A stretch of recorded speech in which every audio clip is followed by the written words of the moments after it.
Hello, beautiful people. Welcome to the latest episode of Another Job Bites the Dust, episode 12. This week's guest is Shari Levine. She is a comedian, improv performer. I don't know what the word is, improver, from New York. And she has also a PhD in mathematics from the University of Oxford. So check out all the big brains I'm talking to on this series. We got into her backstory a little bit, how she ended up in the UK, little interesting tidbits from life in Brooklyn, in New York. And we also discussed polyamory, amongst other things. So check out the interview. I hope you enjoy it as much as I have. And I'll see you on the next one. Hello, Shari Levine of Oxford. Hello, how are you? I'm all right. Welcome to my humble abode. Yes. I mean, it's not even that humble, let's be honest. Welcome to my generic abode. Cool. Well, let's get the obvious out of the way. So you're Shari Levine from New York. Yes.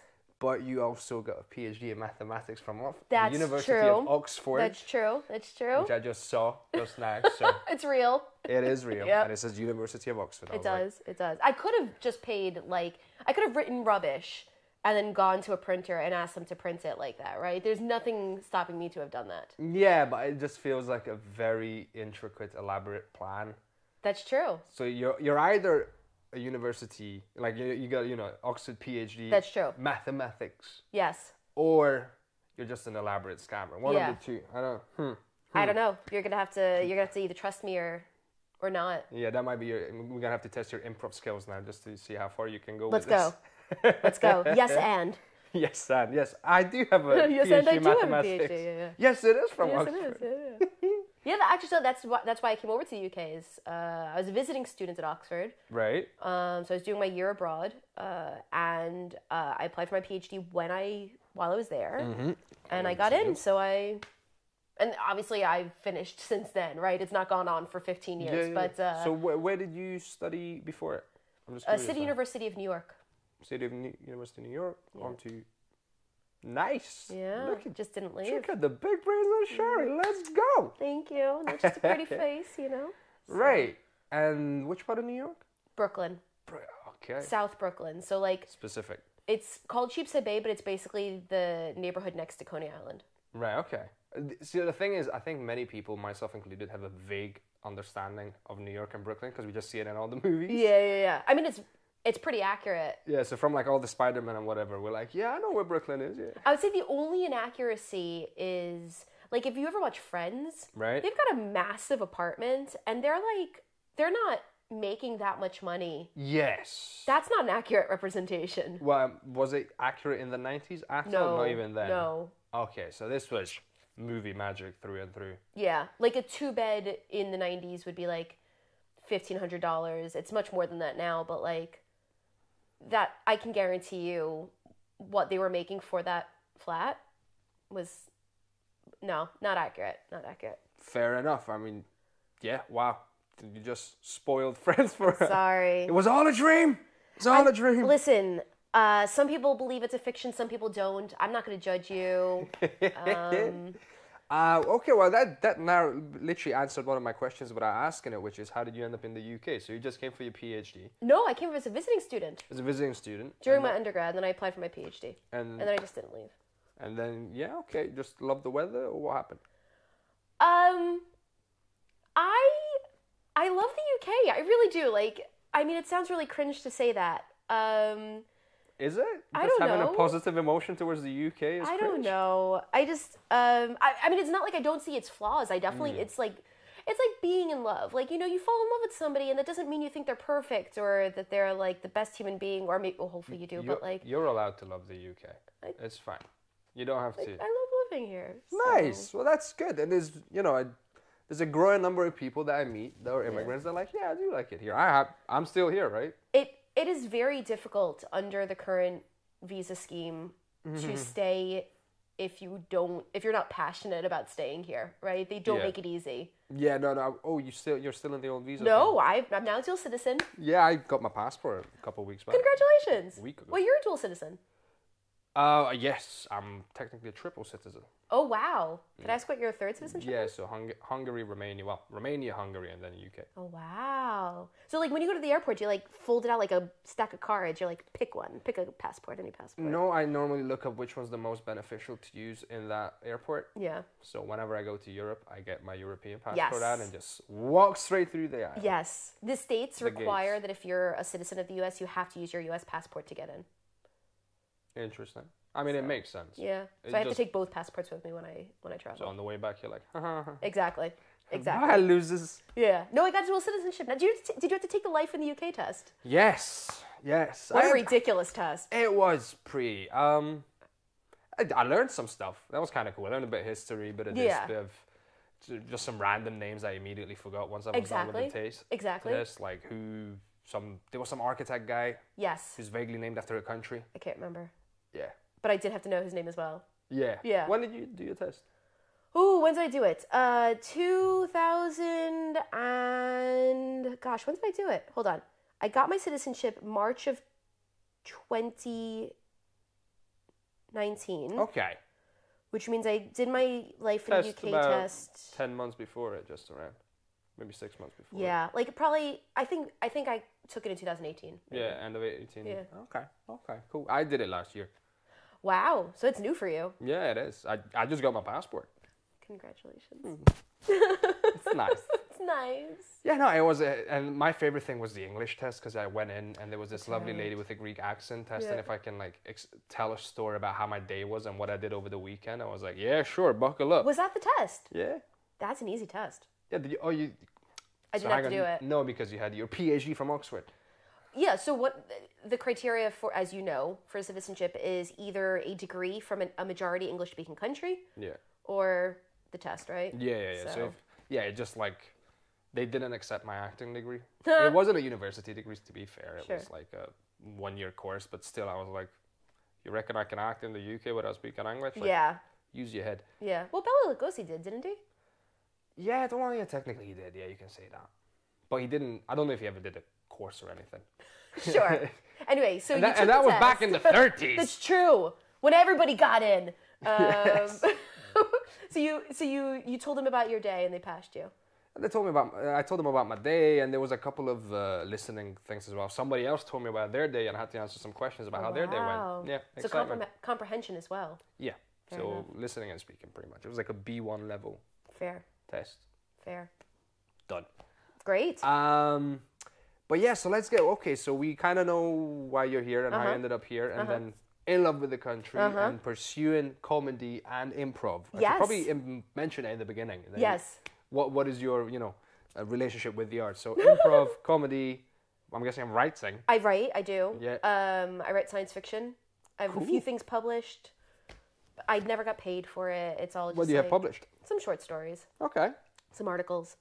But I'm working on a novel. It will Right. eventually be finished. How's that going for you? I'm not gonna lie, it's hard to juggle time to write Mm. with so many gigs. Because like I've got stand-up gigs, I've got improv gigs. I also like try to have time to chill out or like I don't know, see my friends or something. Yeah. Although all my friends are comedians as well, so like I will see them at gigs. But Yeah, it is weird because like I've got pals performing at the Fringe, and I'm like, I might see your show, I might not. I still love you. I just don't have the money or the time. Yeah, like that's exactly the same for me. Like I'm going through probably about 10 different days over the next month. And if I have time to go see the gig, I definitely will. But because I'll be going over so often, the idea of going over again when I'm not going to be in it, I'm just like, I just need to sit on my couch for a while. Like, I really believe in you. I'm going to cheerlead Yeah. from here, but sorry. I support you. I love you. from my couch. Yeah. Listen, I reshared your story. I shared your Yes, fucking yes. poster. It's on my Facebook page. Yes, there's I did- proof. I did my bit. Yes. Yes, exactly. So yeah, Luckily, this episode comes after the Fringe, so all my friends are going to be like, oh, that's what he was up to. yeah, that explains it. Nah. No, they'll probably still call you and be like, what the heck? I thought we were friends. Well, yeah, so that's why I need to make sure that I stay on brand and then don't make up other stories about dead dogs and grandmas That's and true. whatever. Just They'll figure out. They'll see right through it. Yeah. Anyway, yeah. So I don't have much time for writing because I do a lot of stand up. I do a lot of improv. So. Yeah, I mean, you're probably the first person that's officially an improv person on this series of interviews. Wow. So that's kind of cool. I mean, how do you? So I have some knowledge of the improv. We all had an improv class when during our acting degree. True. You had to. There was like a whole module on it. Yeah. But how's that been going? Like, how does that? Just get together with a bunch of crazy guys and gals and let's go. Yeah, I mean, like it's basically like, how do you have a conversation with people? Like, improv is very similar to like what we're doing right now, but there are like, everything is fair game. Like there are certain topics that we wouldn't bring up to each other right now. Like, I wouldn't suddenly start pretending I'm in a spaceship, would I? Yeah. But so like, improv does have the ability to like talk about anything, but it is very much just like conversing. It's just like bantering. It's just like, yeah, it's like riffing. Yeah, you give and take. I offer something, you offer something. We play with it together. So, but yeah, like basically we just like get together with our mates and play some improv games, and yeah. And you make that into a show. People work. I mean, yeah, that's pretty much it. I've got a show coming up actually. All right. On the 18th of August. It's in Glasgow. It's on the south side. Right. You can say this is a one-off because no, it's not a one-off. No, I mean one-off in that whoever sees that show, they will never see another show like That's it. true. Exactly. That's true. Exactly. The next month it'll be completely different. So it's the start of a monthly show that I'm doing every third Thursday of the month. It's an improv show. It'll be 2 or 3 teams performing. I say teams, but it's basically just like people who are in the same act. Yeah. Together. It's a lot of fun. It's very different from stand-up. Is very different. Well, yeah, it's because it's not something predetermined, but it uses some of the same, well, not mechanism, but some of the same formulas. It's like coming up with because Rule of 3. Yeah, you come up with something funny. In both. Yeah. Heighten it. So you come up with something funny, you try to make it bigger.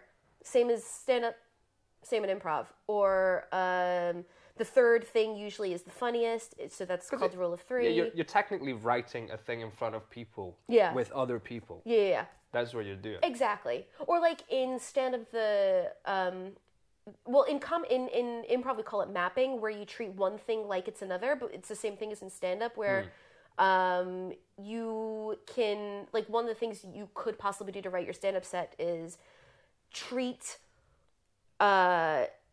cooking the same way you would treat going on a roller coaster. I'm not saying that's necessarily going to be funny, it's but like you do parallels and stuff like that. Yeah. Exactly. So, but you're absolutely right. It's like writing a stand-up set in the moment with other people, with input from other people. Yeah.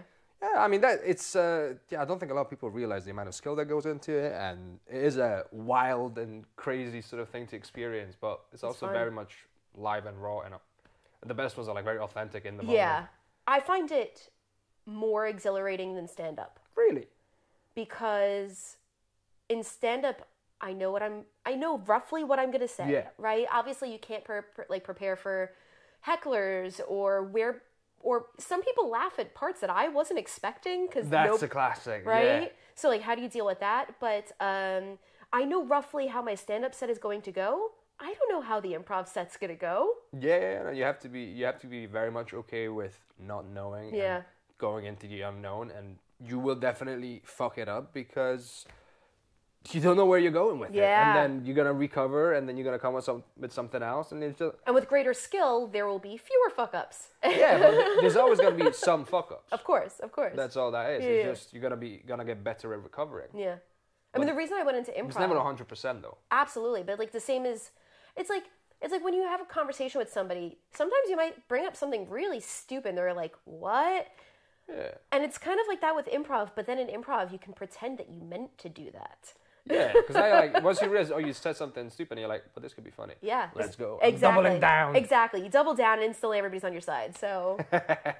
I said what I said. Yeah. What of it? So. Cool. So, okay, that already kind of clears up the stuff that you do. Would you ever do improv? I have done some improv. No, but I mean outside of a class. Well, we've done, we had an improv show as well. Oh. Yeah. Did you? Yeah. How was it? Yeah, it was fun. Yeah. I do enjoy improv. I think So my problem with improv was I had to learn to be more open to not even other people's ideas, but instead of trying to get it right, instead of just work with whatever imperfection you've got, in front of you. And also sometimes it's a communication thing. I have this really funny idea in my head, funny to me, but like you lack all the context that's in my head for you to be able to work with it. So you need to be able to either communicate your idea efficiently in like short bursts, or just go along with whatever comes along and then just build on that and hopefully something nice comes out of it. So that, I was I felt a bit uncomfortable because I would feel that I was doing something wrong because I'm not doing it right. There was that feeling for a while. It's gone away. The more I'm learning about acting, the more I'm learning about stand-up, it's very much sort of free-flowing. Like, there's some structure, but then there's also a lot of freedom. Yeah. Every rule there is can be broken. Yeah, it's weird, but it's it is because it can get a bit complicated once you actually start thinking about it. Have like, it's all, you want to be in the moment, but you also have like, you're in the moment and you have all this stuff memorized as well. So yes, what? I definitely feel that way during stand-up sets. Is like, I have all this stuff memorized, but I do want to interact with the audience, and that's like the part where you improvise, right? You don't know what they're going to say. Yeah. Well, I was going to say improv comes into stand-up with your ability to, like, whatever somebody says, you can be like, well, they're just not funny, I'm not going to roll with it. That's where the yes and is like, I do the most boring job in the world, and you're like, well, let's get into it. Yeah, exactly. Let's talk about that. Let's talk about you. Yeah. just the way you said that is going to be funny to someone. Like, oh, well, thank you. Yeah. Yeah, no, the way I explained it to myself was that acting, comedy, whatever, it's like between the numbers 1 and 2. You're going to like this because you're a mathematician. Right. There's an infinite number of numbers between 1 and 2. But you're still in that lane between 1 and 2. True. So what you wrote down, that's, you're set in this track between 1 and 2. That's true. But you got it. Being in the moment is just the infinite numbers in between those two. It's a very mathematical way of thinking about it. Yeah, again, I did study maths and IT, so that I have the angle. But yeah, we had talked about this before. I do like maths to a certain extent. So yeah. But not enough to do a job with it. I think there was a couple of reasons I didn't go into it. One of them being I kind of wanted. I grew up with like when you do something, you got to do it right. Yeah, no, I feel that. But I was also like, I'm picking this apart right now, where I'm like, I know that we're not perfect, and you can't expect perfection from yourself. But I still had this: if you're gonna do something, do it right thing. No, I hear you. Yeah. Like, I have the same standards for myself right now. Like, but that's not how it works. Yeah. Because if you're gonna start doing something, you're gonna do it as well as you know how to do it. You're gonna start doing it badly first, at first. And you're gonna start doing it badly for however long it takes to get better. Yes. Because I've met people that are old and they're still doing shit bad. You know? Like, I get into this argument with some of my relatives. It's like, I'm telling you to do this. I'm like, yeah, but I don't agree. Yeah, but I'm older than you. I'm like, so? Doesn't mean you're right, though. And also, like, their experience is going to be different from yours, right? So even if that is the correct response that they learned from their experiences, it's not going to be necessarily the same for you. That's one thing. And the other thing is, just because you had the chance to learn doesn't mean you did. Or the conclusions you draw were right. That's true. And I, because like they don't know you. Yeah, exactly. They got to stay in their own lane. I'm going to live my life. Yeah. Exactly, as I was saying. Yeah, no, I remember meeting this one acting teacher, and they went off, and they were like, you know, they throw around, I've been 30 years in this business, and I've been directing, and, you know, like, they would come with that sort of baggage, you know. And then I would listen to them, I'm like, wow, just how did you manage 30 years in the business? That's called proof by intimidation. Probably. It's the classic appeal to authority. Yeah, oh gosh. Yeah, but I mean, no, just, don't get me started on that. No, but it's just like, it's a classic thing to, you know, brush up against, and you have to like have your eyes open, especially like when you're starting out. Like, not everyone knows what they're talking about. Even if they're trying to help you, you know, there's plenty of damage that can be done with good intentions. Yes. Have your wits about you. I have received loads of bad advice from people who not think they mean well. They do mean well. They mean well, but they don't. Yeah.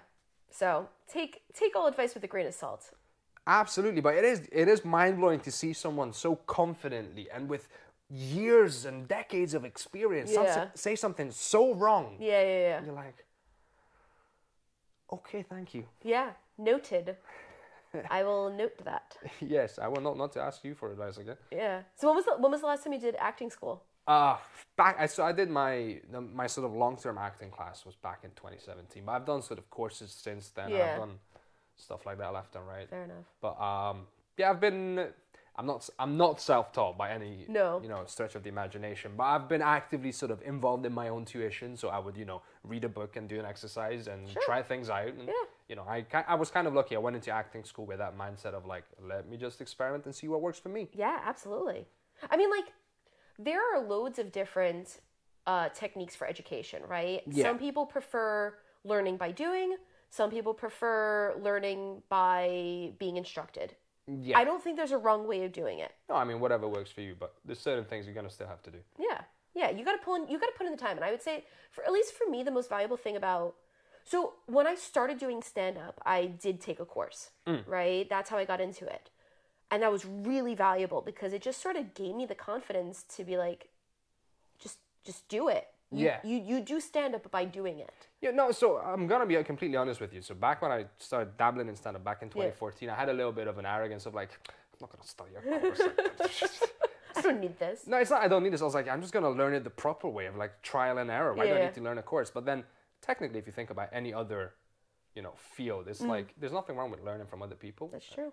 And also, a course can give you, the space to sort of develop some helpful tips, some writing tips, a bit of structure, just seeing that someone's already doing this for a living, just all that stuff it can give you. And then, then you can get lost in the open mic circuit and then struggle and fail and struggle and keep struggling. Yes. So there's nothing wrong with like, as someone who, as a recovering bit of a snob when it came to stand-up, there's not recovering snob. Nah, because I had this like, you're gonna do it properly, and like for me, properly meant trying in front of people, just doing it, just doing it and see what happens. But there's nothing wrong with sort of training your taste. So I've recently sort of divided these two skills. So like seeing stand up and learning from other people, like appreciating it versus actually doing it is two different skills. Yes. So there's nothing wrong with developing, your taste first, and when you start out, you actually know which direction you want to go. Absolutely. Or even like developing your taste, knowing what you like, but also what you like might be different than what you like performing,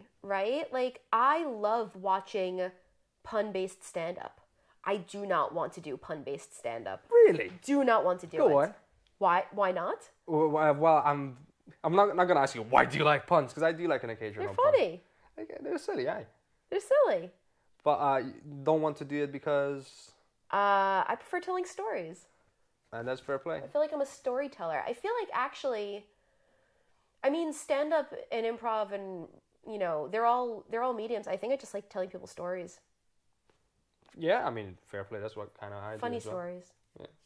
I'm going to tell you a stand-up story. How about my cat died? I'm going to tell you a funny story about pooping.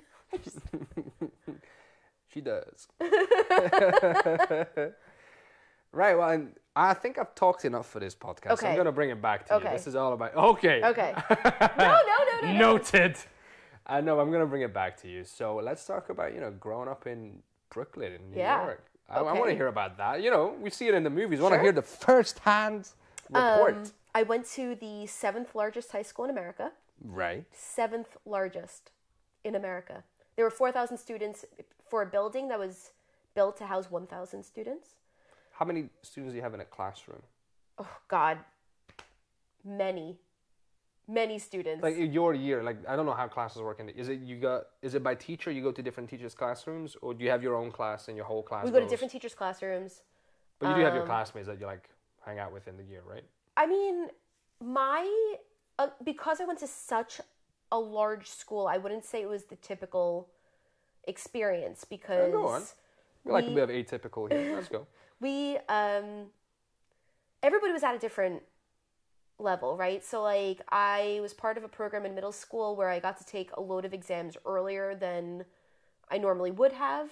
So by the time I went to high school, I had taken loads of different sciences, a load of different English exams, blah, blah, blah. So that by the time I was in high school, I was in classes with, say, sophomores or juniors. So freshman is first year, sophomore is second year, junior is third year, senior is fourth year. So I wasn't always with the same people every time because it depends on who is at the same level, who is taking the same subject at the same level at the same time as me. And because there were 4,000 students, it could be anybody who was in the school at that time.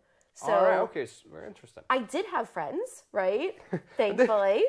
But not just imaginary. Not just imaginary. And yeah, there was a lot of overlap between those friendship groups, but in terms of classes, but it wasn't the same people every class. And maybe I had 3 or 4 classes with them every day. I also had loads of classes with random people every day. So, yeah. Interesting. So what you're saying is you're basically a genius navigating your way through high school. Yeah, you can say that.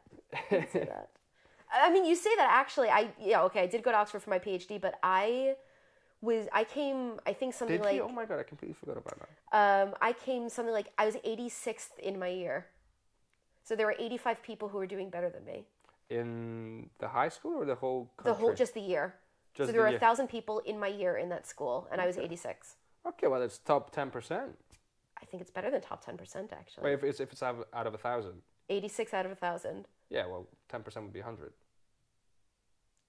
It's out of specifically at 1,000. Isn't it? You're the maths person. 10% is 100. Right, so you're in the top. So yeah, so you're I'm better in the than top 10%. That. Yeah, you're better. Yeah, but you're in the top, like from 1 to 10. You're in that bracket. Yeah. Yeah, I am. You're not 10% exactly. That's true. Okay, fine. Yeah. No, that's true. That's true. Yeah, that's true. Thank you. Thank you. Yeah, you're welcome. But no, I wasn't best in that. I wasn't best in that school. And I'm okay with that. You're not. I'm well, okay with that. When it comes to being the best, I'm learning this, but you don't get to choose where you start from in your life. Yeah, that's true. And there's a lot of factors. You work very hard, all that. To the maximum of your ability, but there's still an element that you don't control. That's true. There's luck. There's luck. There's people not liking you. There's having the right family that supports you. Exactly. Like, good luck being in the top. Good luck being the number one when you've got like bills to pay and having to study and work on the side as well. Exactly. So it's not like, oh my God, if I'm not the first, then I'm fucked. Yeah. But so so that's, and what was it like? It was great. Yeah, keep asking your own questions. I'm just gonna lean back and let you. No, you said what is it like? You said what was it like to live in Brooklyn, and it was great. It was great. I think. So this is 90s Brooklyn? I was born in 85. Okay, high school's 90s Brooklyn. Yeah. Actually, I started high school in 99, so. Okay. Naughty's Brooklyn. Cool. Oh my God. Oh. What? Where were you at 9/11? Yeah. It's not a funny story. It's going to be a sad story. I was in school. Oof. And yeah, we didn't really know what was going on. We could see it burning from the top floor of my high school. And like for a couple of days afterwards, like basically, I don't know how, but like paper that drifted on the wind just like kept falling. Yeah. Like bits it was still up in the air, yeah, right, for days. Yeah. Yeah. Not a great time. I'm not trying to completely break you down. It was just like, it just occurred to me, like, there's an entire generation of people that everybody knew somebody who was in it. Grew up with that, yeah. Yeah. It's like we saw it on the telly. Yeah. Right? For us, it was that. Yeah. But being actually there is different. Yeah. Oof. So I was in New York for that. So that was an experience. And let's go back to something funny though. Yes, we took a little detour in your personal trauma, and then let's get back to fun and life and recovery and. I'm not sure there's anything fun to talk about in Brooklyn. Like I had some great experiences. I was a theater kid, so okay, you were a theater kid. Okay, yeah, musical theater. So gotcha. That was a lot of fun. So a lot of jazz hands. Yeah, it was a lot of jazz hands. Yeah, and I'm grateful. I'm grateful for having grown up in New York, but like all of my friends have moved away from it. Really? Well, it's so expensive. Well, yeah, I know now. None of them were able to afford it, so they all moved. Yeah, because so on occasion I watch Andrew Schultz. He's a New York comedian. Okay, yeah. So like I think he just put out a special where he was like filmed in New York and whatever. So he's like massively like, if you gotta do the arts, you want to do it in New York, because if you make it in New York, you can make it everywhere. That's true. Like, so I'm just curious to see that you don't have to. I didn't start stand up until I moved to Glasgow. Right. I didn't do it in New York. I did improv in New York though. Right. But not stand up. Fair enough. Yeah. So what's the improv scene like? Okay, so I know improv's probably bigger in the US. It is, but I didn't do I didn't do famous improv. I did like community theater improv. Okay. Like in this tiny church in Queens. So yeah, it was sweet. It was short form improv rather than long form improv. So I would say the improv that people know from New York is generally long form. I did short form, which is more like Whose Line Is It Anyway? Okay, I get you, right. So you've got, I get it. So long form improv would be scenes and whatever, and then short form improv is like little situations. Yeah. Gotcha. And it was fun. I'm still friends with some of the people I did improv with, and yeah, that's fun. I would say I didn't start drinking until I was 19. That was still illegal though. But yeah, because you're 21 in the US. Yeah. It's so wild. Because like here it's 18, but like everyone drinks at like 14. I didn't probably earlier. I didn't have my first drink until I was 19. First alcoholic drink. Oh my god, you need to come to Eastern Europe. I was licking alcohol at like 5. Wow. Okay, so it's not that bad. Basically, back home the thing is you're not allowed to drink alcohol till you're about, the right age. But they'll be like, okay, if you want to taste, if you want to try it, you can dip your finger into it. You can lick it off your finger. Oh, sure. I think my parents probably would have allowed that, but I had no interest. Oh, okay. I was very nerdy. It's probably a surprise to nobody. So I didn't hang out with the kids who were into that. So we got high on theater. Yeah. Nice. Musical theater. To be honest, music is a high. That's true. It's great. I loved it. I used to go to school, then go home, and basically this is how I realized I don't want to do maths and IT, which was I would go home and just put a tune on and just belt it out in the room, and then my dad would come and he's like, Sylas, what the fuck are you doing? He's walking over and Sylas like, wah! Like just really trying to learn how to sing those proper heavy metal rock songs, He's heavy metal. I do like a bit of heavy metal. Wow. I'm a folk girl myself. To be honest, I like all kind of music. There's something good at everything. Yeah. Like I like to experiment, and I'm into my reggaeton, and I like Afrobeat. I used to be in a Kaylee band. Okay. I used to call Kayleys, like the people who would teach the dance steps, which is very similar to stand-up comedy. Right. Very similar. Same skill set. Huh. Yeah. I did not know. You ever been to a Kaylee? By accident. So basically somebody invited me to hang out, and then they were like, we're going to Kaylee. I was like, yeah, sure, let's go. It's like Netflix and Kaylee. Is that what happened? No. It was Kaylee and chill. No. No, we just ended up with a pal, and just ended up at some students. Fair enough. So I never actually went to university, but I had friends from like the uni here, so I ended up going to this Kaylee gig. Just cute. Had fun. That's cute. That was that. I would say some of the best parts of my PhD was like the Kaylee band. That was great. There's a lot of whiskey.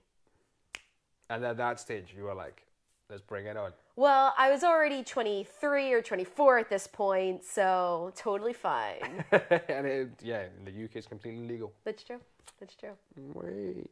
Okay, so we got a bit of New York and stuff. Normally I've got a vague structure of where you're from and how was it there, and then how did you discover the arts, but you kind of always been into the arts. Yeah. I started by writing. My first love was writing, and I still write, but not as much as I do comedy. And so that's how I got into the arts. Next question, go. Okay, yes, and we are on a time scale here. Okay, fair enough. Well, normally, so what I like to ask is, I'm always curious about cultural differences and stuff like that. So what is the difference that you've noticed, like in stand-up / improv, or just writing whatever, between the UK or Scotland and New York? Ooh. Because we try, I think, the UK tries to emulate some of the American stuff, but also it proudly has its own identity when it comes to... That's true. I would say Glasgow, not all of Scotland, but Glasgow is actually really similar to New York. Like, probably the most similar place I've lived in that, like, people are really... there's this weird juxtaposition between nice and aggressive, both in Glasgow and in New York City. So, like, people generally are really nice, but they'll also, like, cut you with a glass bottle, right? It can happen. There's a line that once you've crossed the line, then it's not like, I'm just warning you now. Yeah. It's literally... You find yourself fucking square to go, pal. Like, it's straight away. It's exactly. From zero to hero. People will tell you here what they actually think. Like, I used to live in Southern England, right? Nobody would tell you what they actually think. Yes. And I'm not good at guessing. I don't know unless somebody tells me what they're thinking. Yeah, maybe I don't pick up on like people's like cues very well, but like unless somebody says what they actually mean, I just take them at face value. Fair enough. Yeah, I think, I mean, the whole stiff upper lip, that's an English thing of like not expressing too much. Like, don't show if you're too offended by something. So I love complaining. I love complaining so much. So I think that's what it is potentially, is that one of the side effects of the stiff upper lip is not just expressing how you fully feel. Yeah. As opposed to me, you know, being on the phone and somebody telling me that they can't get me in for a dental appointment, and I'm like, let me tell you what I think about this. You're a jerk. No, I didn't go off. I was just like, okay, have a nice day. Wow, that was cutting. Okay, have a nice day. Tell them how you really feel. I think they had an idea. That's true. What are the differences? Oh, okay, so this is a big difference. So like, I'm Jewish. Am I allowed to bring that up? Yeah. Yeah, I'm Jewish. And well, it's you. You can talk about whatever the fuck you want to talk about yourself. And I would say the biggest difference is like, I grew up with a lot of Jewish culture just permeating New York culture, right? There's a lot of Jewish culture in New York culture. Yeah, it's very much like it's been adopted very much. And I didn't realize that until I didn't realize Jewish culture was like a part of New York culture until I moved away from New York, and then I was like, oh, not everybody like gets the Jewish holidays off at school automatically, or like there aren't kosher restaurants. Now I don't keep kosher, but like you wouldn't bat an eyelid at one in New York, whereas here it would be like, oh. Yeah, I mean, I think kosher specifically is very rare. Yeah. Like, I haven't seen it displayed on restaurants. Yeah. As opposed to like halal, you see it. Yeah. You know. So that's a big difference. Okay. I'm not sure there's a difference much in comedy. I haven't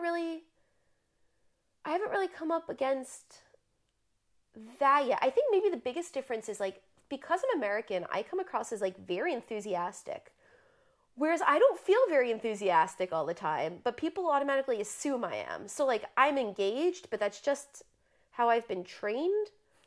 It's not because I actually care. Oh, okay. Okay. I don't mean about you. I mean, I'll stop now. Okay, no. I'm curious about this. So how does this engage but don't care work? Like, keep talking, lady. You can see I'm very engaged right now as well.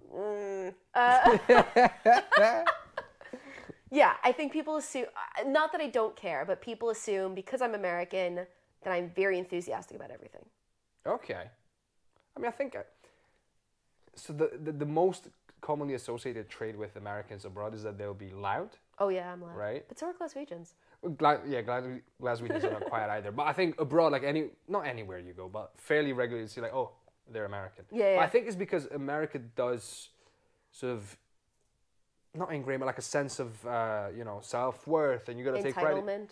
No, I wouldn't necessarily use entitlement. It can become entitlement in certain situations, and it's based on the individual, very much so as well. But it's more like, from East, like I know basically, like if you see Eastern Europeans, we don't really have a sense of self-worth, not regularly. Like you see a lot of us, we have the classic resting bitch face. Like this is a thing. Like like there's a whole thing. Like there's a meme like on TikTok, wherever I saw it was like, tell me you're Eastern European without telling me you're Eastern European, and just some guy going. Yeah, that's true. It's because we don't really have a language for self-worth and, just take pride in yourself. Whereas America definitely does. America definitely goes, you're amazing, you're number one. Yeah.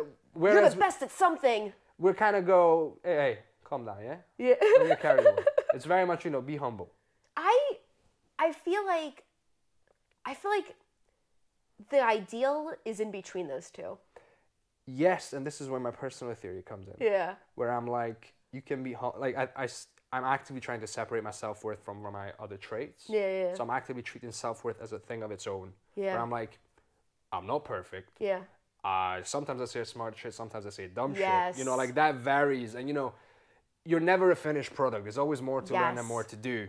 But my worth, that's stable. I struggle so much separating my personal worth from my success in my hobbies. Yeah, that's why that is something I'm actively working on right now, because I love doing comedy. I love doing stand-up and improv and all those things, and I want to be able to love doing it regardless of whether I am valuable because of it. Do you know what I mean? Whether you do well in it or not. Yes. And then there's a whole thing, like even the language that we use, it's very confusing because when, like, I watched this guy called Patrick Bet-David. He's like a massive capitalist.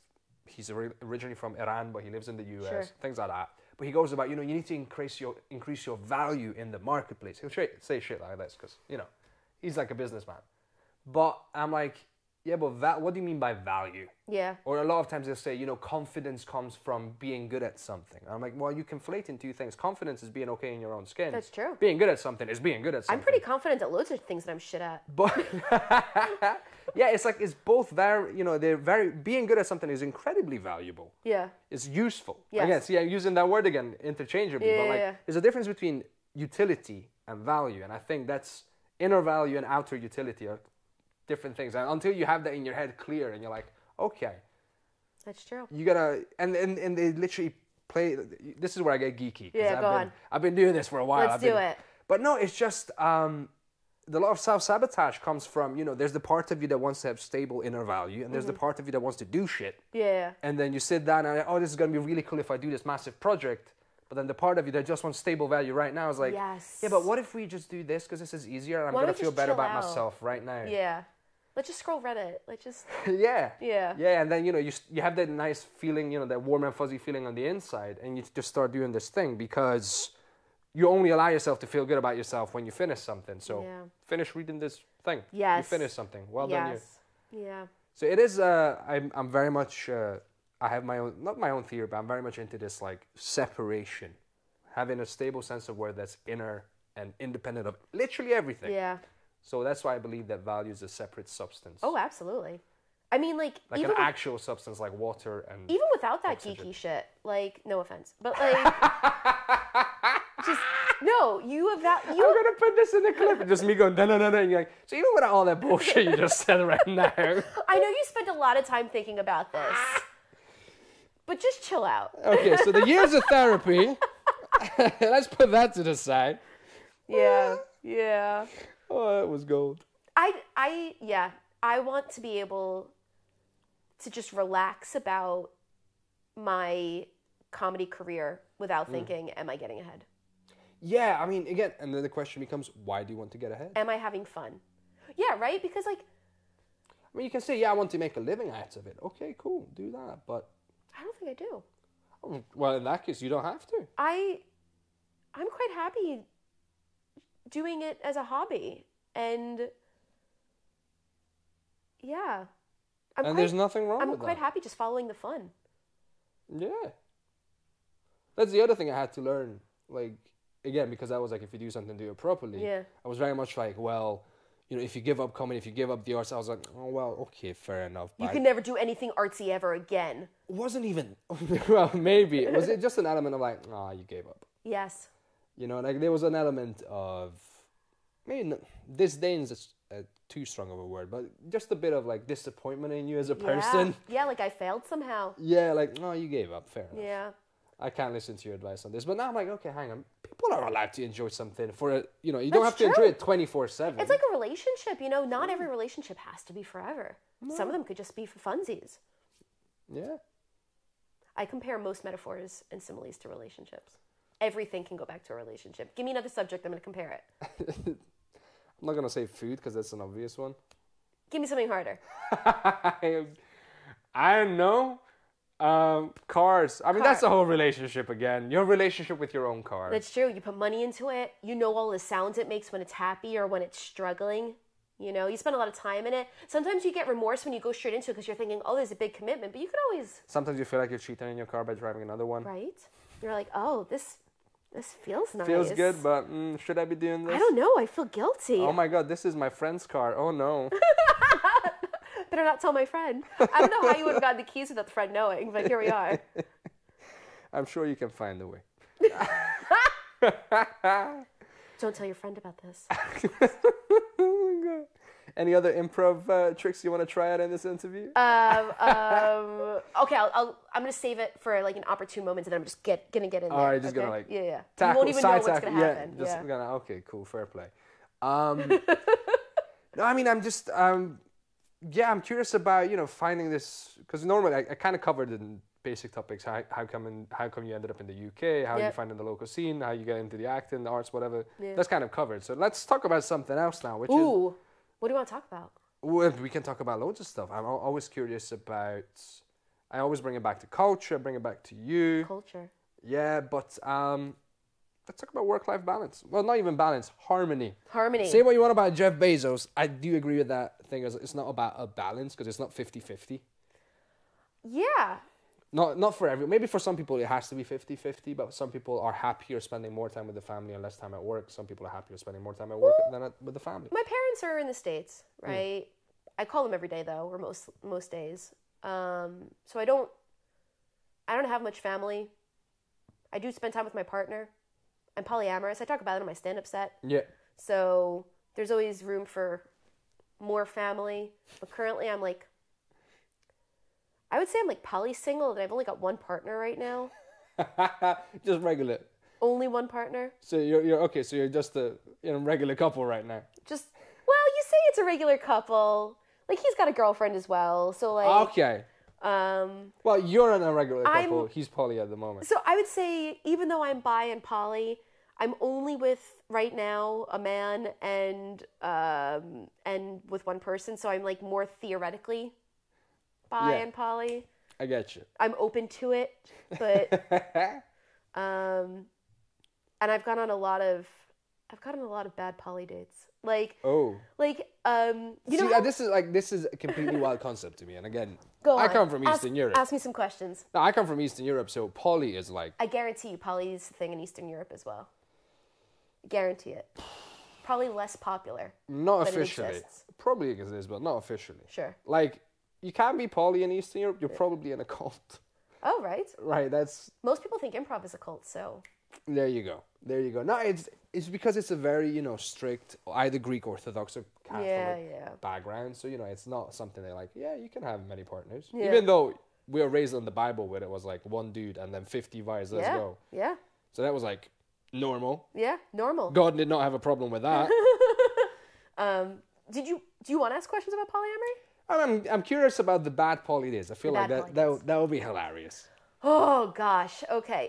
So everybody knows the stereotypical monogamy dates, right? Yeah. Like, I feel like as a culture we have loads of examples on TV and movies of like how a bad normal date would go, right? Oh god, I just realized a poly date is just a monogamous date, but there's someone fucking giving commentary on the right. Possibly depends on how you do polyamory. It's like an audition. There's two people with a paper and a notes. Why do you want this job? Just what can you bring to this? All right, give us a twirl. All right, 8 out of 10. No, it's usually one-on-one. Okay. It's usually one-on-one.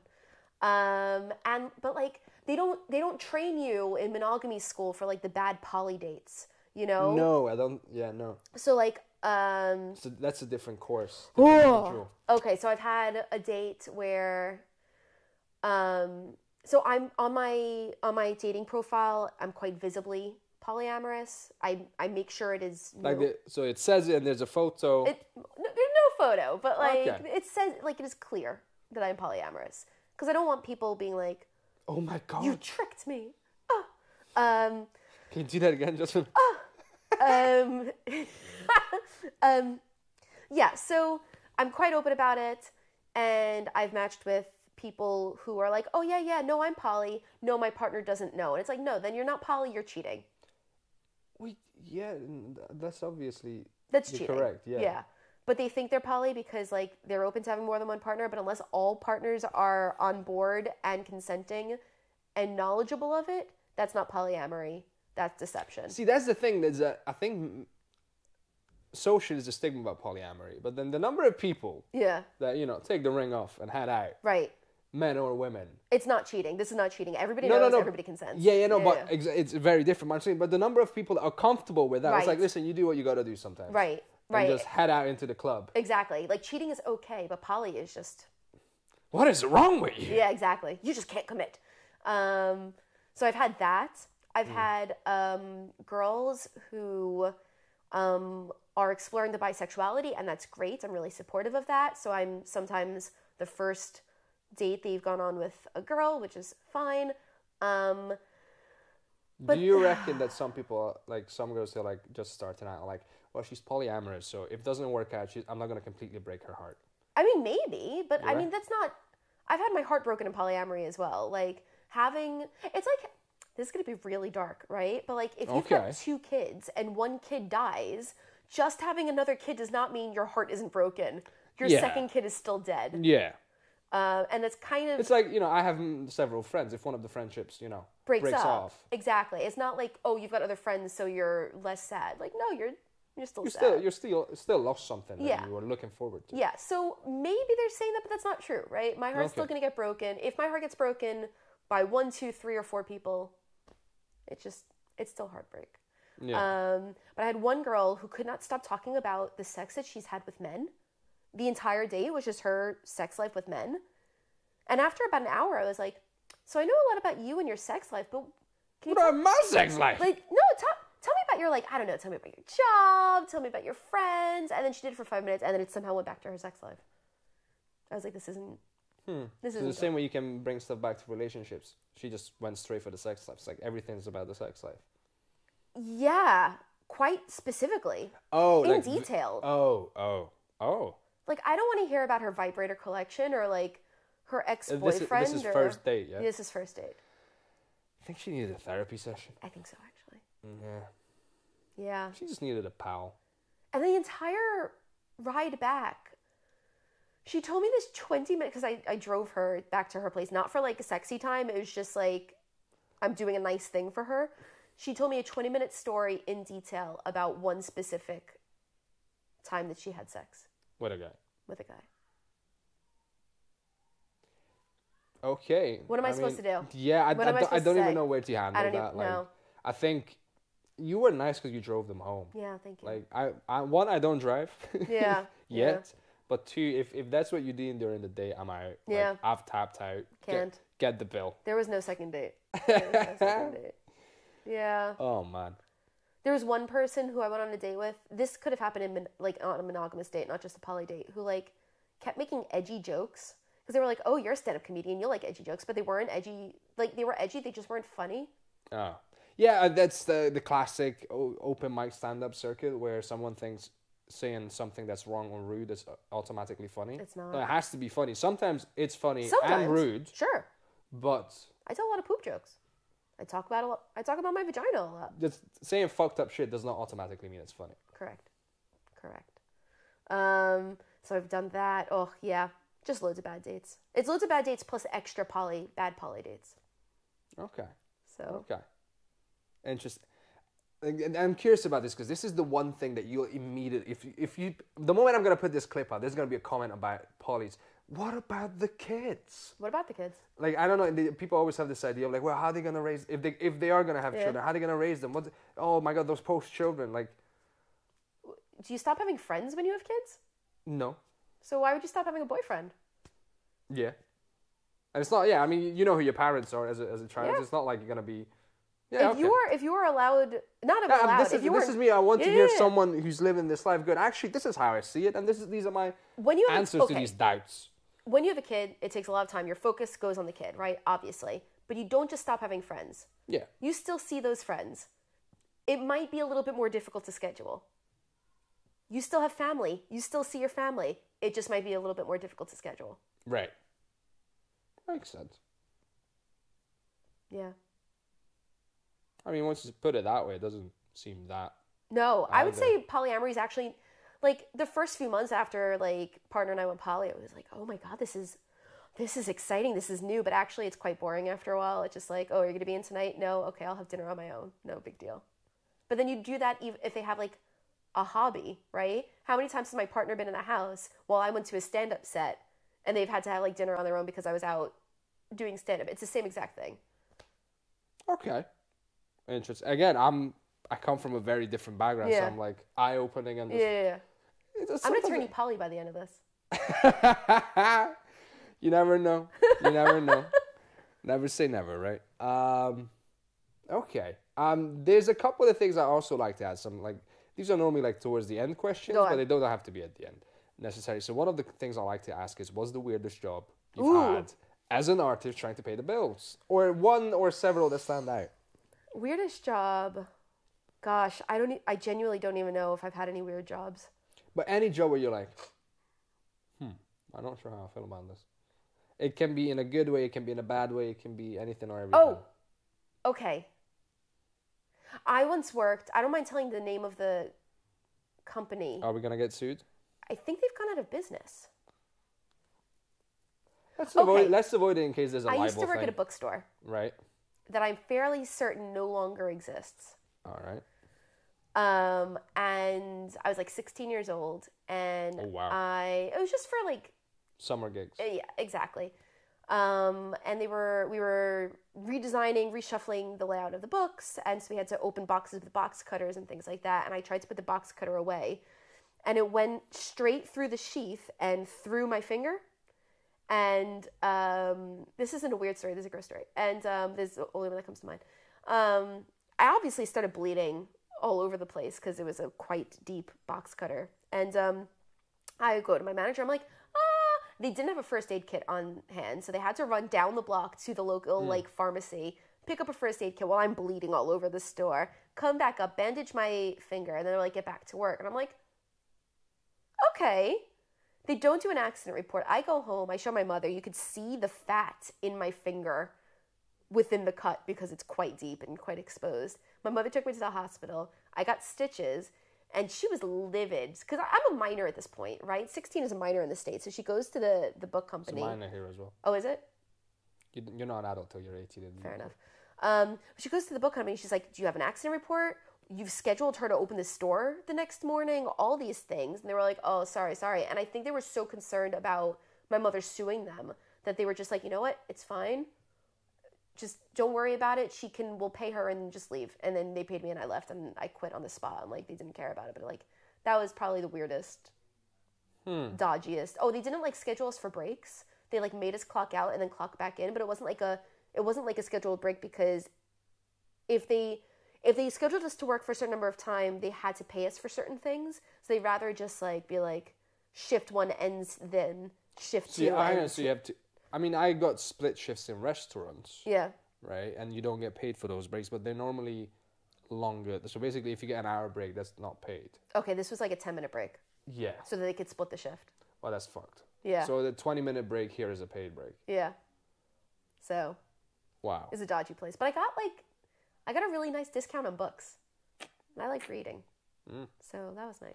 Yeah, the weirdest thing, I've worked in several weird places, but I actually worked in a lot of weird places. Yeah.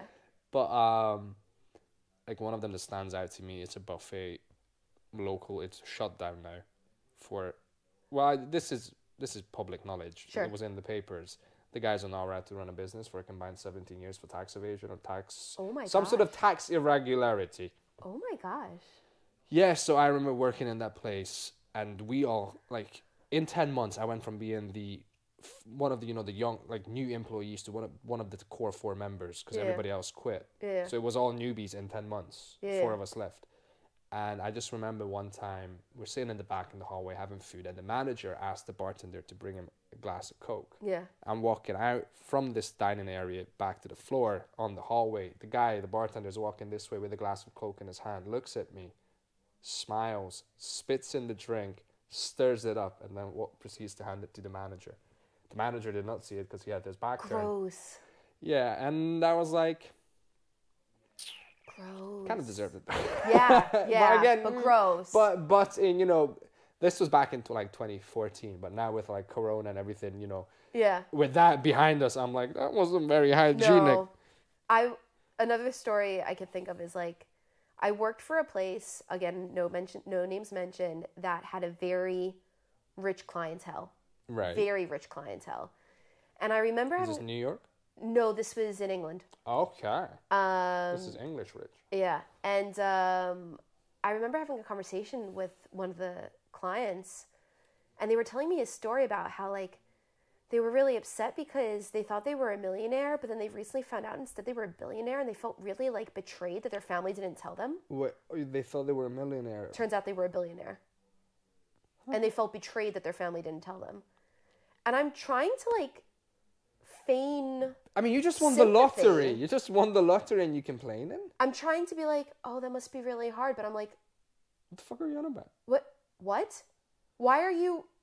So these were the actual words. I thought our family was millionaires, and turns out they've been hiding all this money from me. Yes.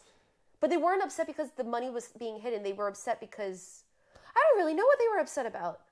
I guess the family just lied to them. I guess it's hard having your family lie to you. Yeah, but... Like, I don't know. It's like that's a billionaire's way of trying to raise their kids somewhat, more level-headed and down-to-earth by going, we're not billionaires, son. We're just millionaires. Maybe. I just couldn't connect. Oh, God. Yeah, that's a hard one. Yeah. But then, again, if that's all you know, then that's true. The hardest day of your life is the hardest day of your life. That's true. That's the weirdest thing I've got. I mean, that's pretty weird, I'm not going to lie. Is it? That's good. That's good. The other thing I like to ask is about food. Okay. So if there's any food from back home in Brooklyn that people in the UK should know about, or that you still make, or that you miss, or that you're trying to bring over, tell us about the food. I found out recently that I'm fructose intolerant. Fructose? That's a new one. Gives me food poisoning. It gives me the symptoms of food poisoning. Fructose? Uh-huh. Wow. So...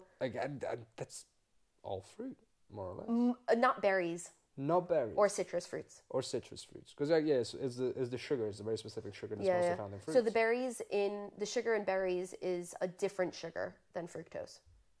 Right. But I can't have like apples or pears or bananas or a bunch of other stuff. Or a bunch of other things. Or honey. Can't have honey. But that means I also can't have high fructose corn syrup, which is basically everything in America. So like, I haven't been home since I found out that I'm fructose intolerant. I'm just like, when I do, what am I going to eat? Yeah, no, because like, again, because companies want to make money and they make their food very fucking addictive. Yeah. Like the amount of sugar there is in a can of simple baked beans and tomato sauce is ridiculous. Yeah. And also because America's prime product is corn. That is the main farming product of America. Right, okay. Corn syrup is heavily subsidized, so it's cheaper. I don't know what I'm going to eat when I go home. Yeah. Oh, wow. But food that I love when I go home, so tell us memories of food then. Memories of food. The best dim sum I've ever had is in Brooklyn. Okay. It's on, I think it's on like 13th and Avenue U in Brooklyn.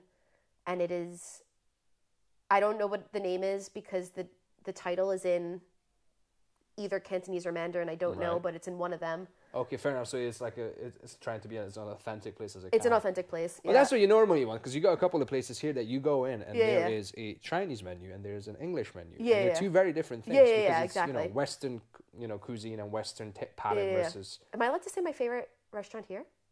Yeah. Lun Feng. Okay. Oh, it's so good. Just free promo. If you think it's very good, just say so it. So good. Yeah, best dim sum I've ever had. Dim sum, like Lun Feng is close, but not quite. Is from. But you go, Lun Feng. Keep up the good work. You can get there one day. Yeah. Is in Brooklyn on like 13th and Avenue U. It's so good. It's so good. Nice. Like the last time I went home, I had it for breakfast and lunch every day. Well, not every, like most days. And my dad was like, "You can't have dim sum for breakfast." I was like, "Why can't I?" He's like, "That's not a breakfast food." I was like, "It is now." Yeah. Oh, this idea. I mean, there's probably nutritionists that are like, well, there's certain things you shouldn't eat, at breakfast and you shouldn't eat in dinner because, you're gonna. Or recommended. Yeah. Like, don't have a steak at like half an hour before you go to bed because. Right. Exactly. Digestion and shit. But I'm I'm the proponent. I'm the president of the campaign. Anything for breakfast. So I just believe anything is a breakfast food if you eat it for breakfast. Anything? Anything. Like. If it's a food. If it's a food. Okay. Any food for breakfast. Any food for breakfast. So I respect that. Okay. Thank you. Sorry. Okay. Is there any? I'm normally curious about like sort of tradition. Not even tradition, but something that's like very specific, like something that you'd make at home, or things that people could look into and make themselves. Matzo ball soup. Right. Okay. Tell me about this. It's Jewish. Okay. It's usually eaten around Passover, which is close to Easter time.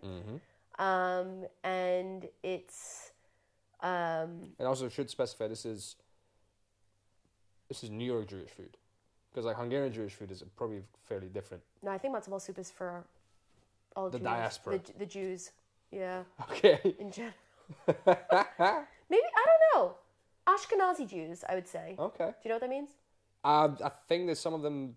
Mostly Eastern European. Yeah. Yeah. So I would say I've heard the term. Ashkenazi, I would say, is largely Eastern European. So that's where my family is descended from. Which, I mean, it depends. A lot of Hungarians. Anyway, but like Hungary has used to have a massive Jewish population anyway. Yeah, as far as I know.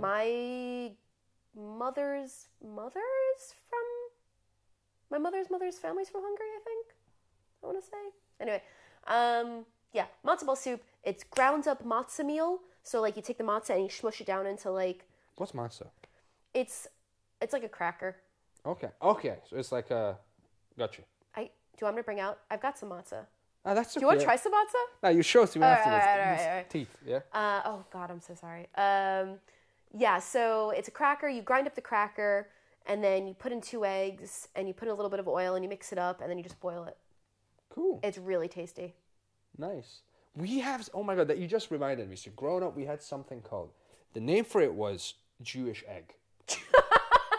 Okay. So that was the name for it. It was basically eggs that you boil the egg. You stir fry some onions. Okay. And then you break up the egg and you like cut the onions into tiny pieces and you mix them together and add some, I don't know what else, like some seasoning or whatever. Do you put mayonnaise in it? I think you can. I'm not sure if you have to. That just sounds like egg salad.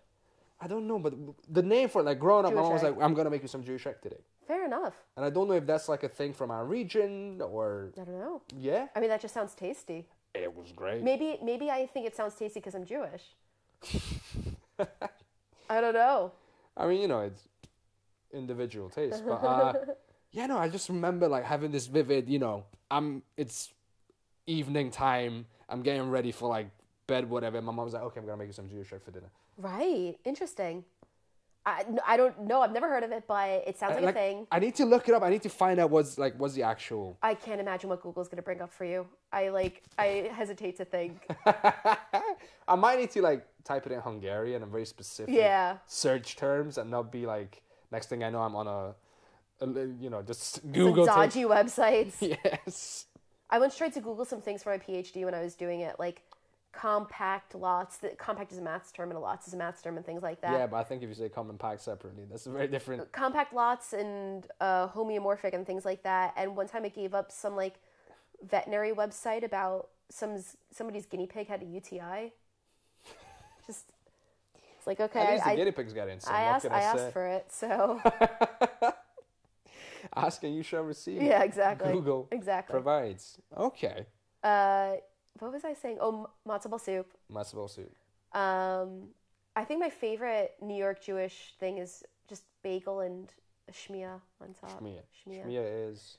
It's like whatever you put on a bagel, like cream cheese or lox or egg salad or Jewish egg, I guess, or oh God, what's it called? It's not liver pate, but it's like the Jewish equivalent of liver pate. I can't remember the name of it. It's so tasty. Yeah, I do like. Is it like? Does it have bits? Yeah, like it's like mushed liver with chopped up onions. What's it called? Well, you're gonna have to look it up after this. Oh, but it's so good.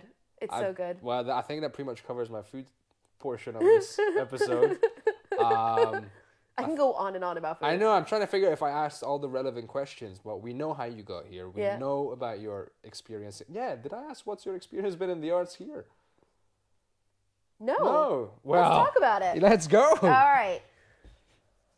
I would say, okay, so I almost quit stand-up a few years ago. Okay.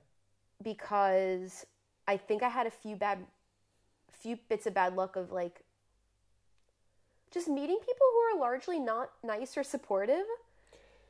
Yeah, I mean, that's just every business. Yeah. Like, I think when you're starting out and you're struggling and you're like trying to find, you're trying to find your own feet and things like that. It can... But since giving it a second go after lockdown, I have like met so many nice people, like so many nice supportive people who are just like really excited and really creative and like want to help you out, and like also really funny. Yeah, I would say my experience at the arts here is like, it's been really fun. I would say like I've got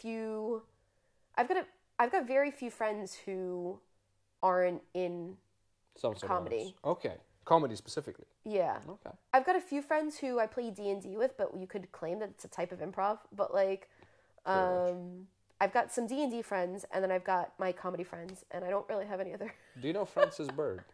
No. No. Okay. Who's that? She's a friend of mine. Also, she's the second interview in this, but she did D&D as well. Oh right, fair enough. She lives not too far from here. I should know her then. Maybe I do know her. I'm gonna Facebook stalk. But yeah, it's been really nice. I would say I've met some characters. Well, yeah, if there's characters anywhere, it's in the comedy scene. Oh yeah. Who have been... I've met some people who are very direct, but not in a bad way. But like, here's what you need to do. Blah, blah, blah, blah, blah. And I'm like, actually, I appreciate that. Yeah. I'd rather somebody just be like, this is what I think. I mean, I do prefer if they ask before they go off on a rant, but, you know, that's just me going back to my gym experience. That's true. I feel like at this point I am confident enough to just dismiss somebody's opinion I don't agree with. Yeah, fair play. And about my comedy, I'm less like precious about people just giving me unsolicited advice. I'm still. It's not that I don't like the advice. I'm just like, at least ask if I want to hear your fucking opinion. That's just polite. Yeah. Yeah, I found it really nice and really fun. I found it really difficult. I think the hardest part of it is like, if I've got like a 5 or 10 minute spot and I'm traveling outside of Glasgow, yeah, it's hard to justify an 1.5-hour trip for a 5 or 10 minute spot.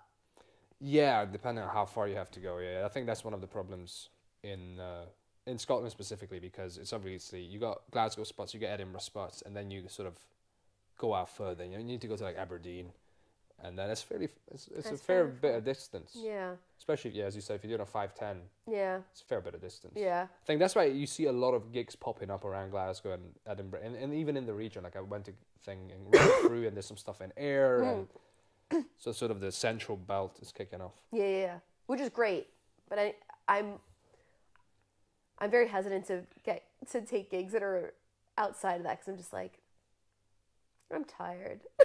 yeah, especially if you're doing it as a hobby again, as you said, that it's not, the investment's not necessarily worth your time. Yeah. Because you got other interests, other stuff to do. Yeah. That's fair play. Okay. So.